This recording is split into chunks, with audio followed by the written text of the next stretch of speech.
बिस्मिल्लाहिर्रहमानिर्रहीम। अस्सलाम वालेकुम। कैसे हैं आप सब लोग? उम्मीद करती हूँ आप लोग खैरियत से होंगे। आज की इस वीडियो में मैं आप लोगों के साथ शेयर करने लगी हूँ बहुत ही अमेजिंग रेसिपी। तो जी हाँ, मैं आज आप लोगों के साथ शेयर कर रही हूँ शाही टुकड़ों की रेसिपी, जिसे बनाना बहुत आसान है। ये कस्टर्ड और फुल क्रीमी शाही टुकड़े किचन में रखी कुछ सामान से ही जल्दी जल्दी बन के तैयार हो जाएंगे और खाने में ये इतने ज़्यादा लजीज होते हैं कि खाने वाला खाता ही रह जाएगा। तो आप इसे एक बार ट्राई ज़रूर कीजिएगा। वैसे तो ये रमज़ान स्पेशल है, आप इसे इफ्तार टाइम में बनाकर तैयार करें, लेकिन आगे ईद भी आ रही है तो आप इसे ईद पर भी बनाकर ट्राई कर सकते हैं।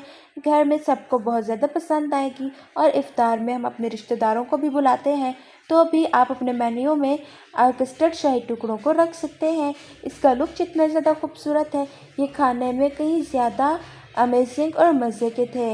इनका टेस्ट बहुत ज़्यादा रिच और क्रीमी था। आप इसे एक बार ट्राई करेंगे तो बार बार ट्राई करने पर मजबूर हो जाएंगे। आप इसके करीब का भी लुक देख सकते हैं कि कलर कितना खूबसूरत आया है। ये देखने से इतना हसीन लग रहे हैं, तो सोचिए ज़रा खाने में क्या टेस्ट होगा इनका। इसे बनाना बहुत आसान है, तो आइए इसे बनाना शुरू करते हैं। उससे पहले अगर चैनल सब्सक्राइब नहीं किया तो चैनल को सब्सक्राइब कर दें। यहाँ पर मेरे पास ब्रेड के कुछ स्लाइसिस हैं और इनकी आप लोग देखें, बिल्कुल फ्रेश ब्रेड लेनी है आपने और एक ब्रेड की आपने 4 टुकड़े कर लेने हैं। अगर आप चाहें तो ट्रायंगल भी कर सकते हैं और अगर आप चाहें तो इसकी साइड्स को रिमूव भी कर सकते हैं, लेकिन मैंने इसकी साइड्स को रिमूव नहीं किया। तो अब मैंने इसे फ्राई कर लेना है। देसी घी लेना है आप लोगों ने और देसी घी या फिर बटर को मेल्ट करके आपने उसके अंदर इसे फ्राई कर लेना है, क्योंकि शाही टुकड़े बेसिकली बनते ही देसी घी के अंदर है। तो अगर नहीं है तो आप दूसरे वाला घी जो हम नॉर्मली घरों में यूज़ करते हैं इस्तेमाल कर सकते हैं, अदरवाइज़ देसी घी में ही इसे पकाएगा। तो यहाँ पर इसकी साइड्स को चेंज कर दिया है मैंने, पलट दिया है इन्हें मैंने और मैं इसे बाहर निकाल रही हूँ। और देखिए कि बहुत अच्छे तरीके से ये क्रिस्पी हो चुके हैं। वन बाय वन करके सबको मैंने इसी तरीके से फ्राई कर लेना है। अगर आप चाहते हैं या फिर आप डाइट पर हैं तो आप इसे लाइट सा रोस्ट कर लें, आप इसे फ्राई ना करें घी के अंदर। लेकिन जब हम घी के अंदर इसे फ्राई करते हैं तो ये क्रिस्पी हो जाते हैं और जिसका क्रिस्प है वो शाही टुकड़ों में बहुत मज़े का लगता है। वन बाय वन करके मैंने सारे शाही टुकड़ों को यहाँ पर फ्राई कर लिया है।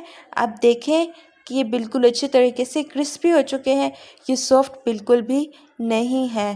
तो मैं आप लोगों को दिखाती हूँ कि देख के चेक करें ज़रा, बिल्कुल क्रिस्पी हो चुके हैं।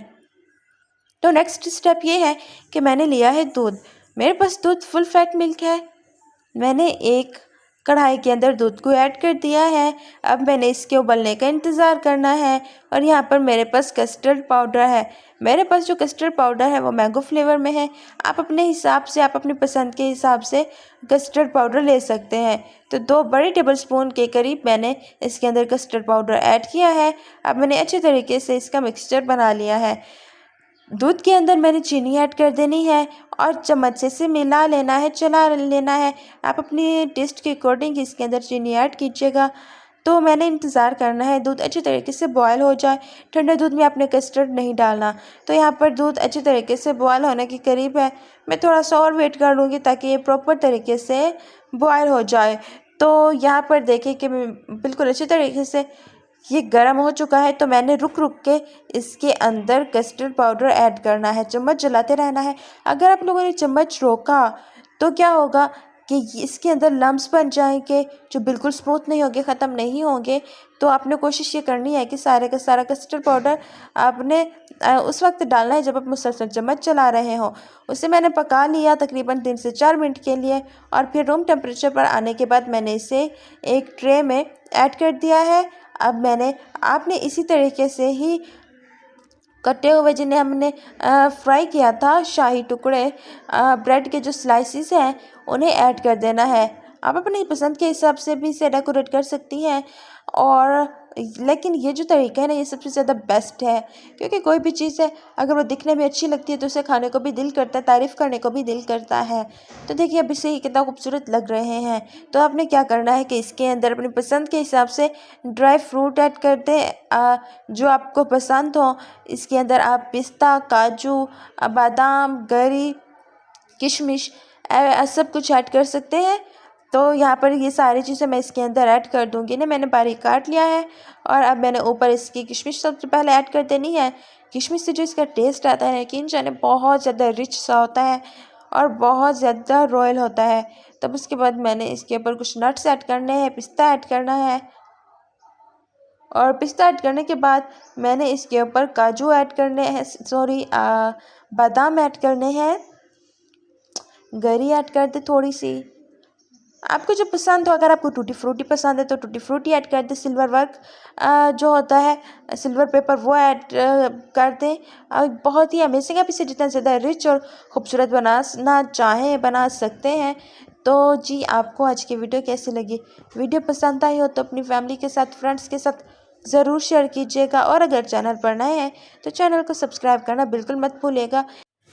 सो फाइनली ये बनके तैयार हो चुकी हैं। आप लोग इसे एक बार ट्राई करेंगे तो यकीन जाने बार बार ट्राई करने पर मजबूर हो जाएंगे। ये इतना ज़्यादा अमेजिंग और कम पैसों में बन के तैयार हो। या बच्चों की बर्थडे पार्टी पर आप इसे बनाकर तैयार करें।